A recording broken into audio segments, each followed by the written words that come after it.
Yo, what's up? It's Jermaine, and welcome back to another Financial Friday. If you're serious about building wealth, hit that subscribe button, smash the like, and tap the notification bell so you don't miss these insights.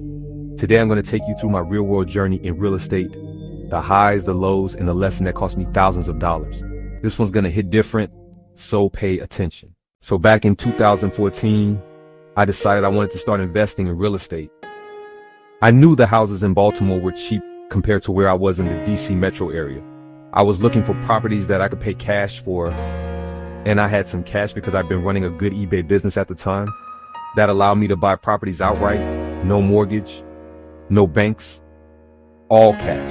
I started my search online, checking Craigslist listings, looking for houses that already had tenants in them paying rent. I figured if people were already living there and paying rent, then it couldn't be all that bad. Probably wouldn't have a ton of maintenance issues right away. That was my thinking. So in 2014, I found my first property. Paid $13,000 cash for a 3-bedroom, 1-bath row house in East Baltimore. The area was rough, but the rent was $750 a month, and I said to myself, that's a good deal. $13,000 and $750 a month out. That sounded solid. I found my second property also on Craigslist. Paid cash again, and just like that, I was on my way to building a rental portfolio long term. I was new to this, had never owned a rental property before, but I had a strategy. Keep it simple, keep it long term, focus on cash flow. By late 2015, I had 3 properties, 2 single family row houses and a duplex. Income was steady, cash flow was real, tenants paying rent every month. That's when I made my first big mistake. I started thinking short term, quick flips, fast profits, chasing the money instead of focusing on the system I already had.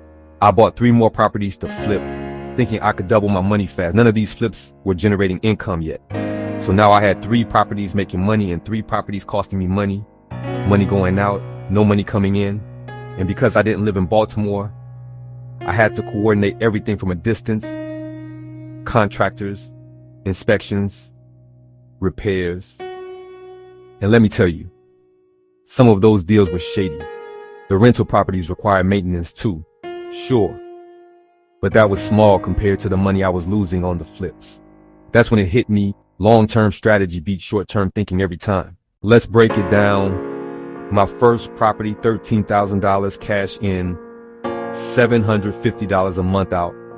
That's over $9,000 a year in cash flow from one property.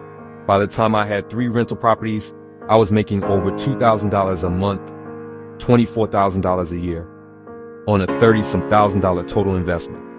That's almost doubling my money in cash flow in the first year. That's the power of long-term thinking. Compare that to the flips.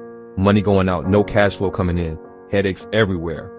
And that's exactly why so many people fail when they think like a flipper without experience. They forget the long game, they chase the quick win, and they get burned. So here's the advice if you're looking at real estate, especially if you're not living in the city where you're investing. Focus on cash flow. Focus on tenants paying rent. Focus on properties that are income producing immediately. And remember, paying cash when you can is powerful. No mortgage, no interest, more freedom, more control.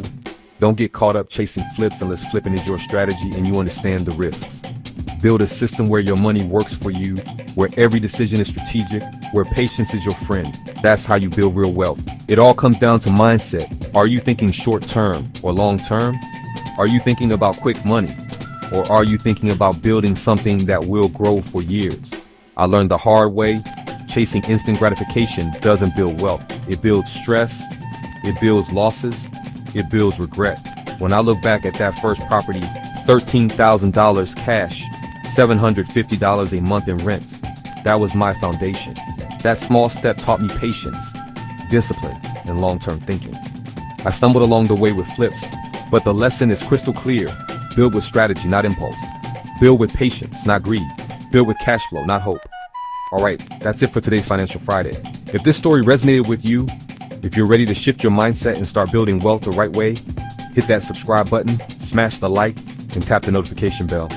We're going to keep breaking down real strategies that work. No hype, just real talk for real people ready to grow their wealth.